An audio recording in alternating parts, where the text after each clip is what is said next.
In this segment, we look at 31 films for the month of October, celebrating Halloween. We're not saying that these are the greatest horror films of all time. These are just 31 films worth checking out from different decades. We start off in 1922 with a black and white movie about a tale about witchcraft, Häxan.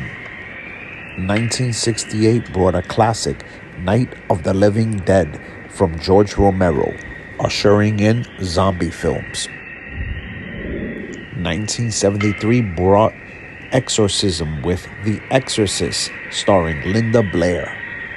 In 1974, one of my favorite chainsaw horror films dropped, and that was The Texas Chainsaw Massacre with Leatherface. 1978 brought a horror classic from Michael Myers in Halloween.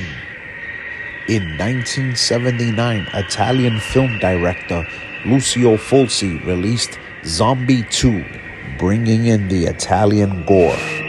1980 brought in a bunch of sleazy horrors, and one that stood out was Dr. Butcher, M.D., Medical Deviant. Also in the same year, we can't leave out the classic franchise of Friday the 13th. 1980 brought in a lot of wild slashers, and one that stood out was Maniac. 1981 brought in one of my favorite werewolf movies, The Howling, starring Dee Wallace. The Evil Dead, directed by Sam Raimi, starring Bruce Campbell, is also a very good supernatural film. One of my favorites is The New York Ripper, showing old school New York in the early 80s. Very good giallo. Also in the 80s, a sick and twisted Spanish film named Pieces.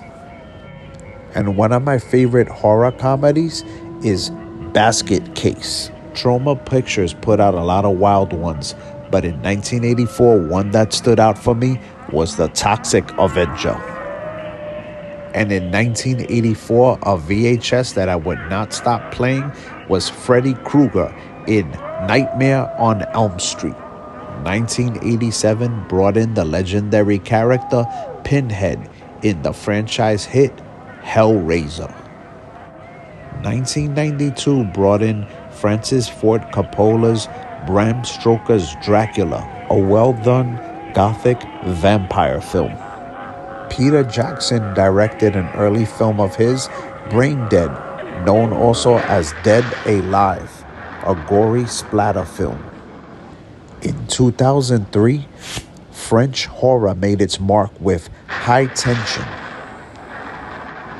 Traps were on display in the 2004 James Wan movie Saw, bringing torture porn to popularity. Many people might not like him, but Rob Zombie put out a pretty good one in 2005 with The Devil's Rejects, with actor Sid Haig starring as Captain Spaulding.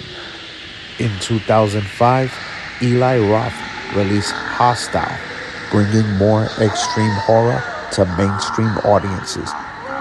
2006 brought in a pretty good remake of The Hills Have Eyes. 2007 brought in a double hit of Grindhouse with Quentin Tarantino's Death Proof and Robert Rodriguez's Planet Terror.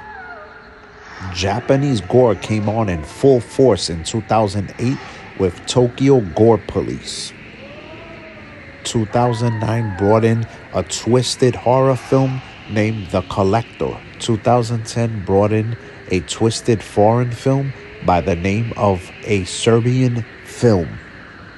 If you're looking for newer 2019 horror, Midsummer from Ari Aster, showing folk drama horror. In 2022, Mia Goth starred in Ty West's film X, a newer film with homages to the old school. And we can't forget everyone's favorite clown as of late, Art the Clown in Terrifier 2. One of my favorite Blu-rays to play is 80s Trailer Trauma 3 Horrorthon. 8 hours of pure old school trailers from 1980 to 1989. Also worth checking out is Video Nasties, Volumes 1 and 2.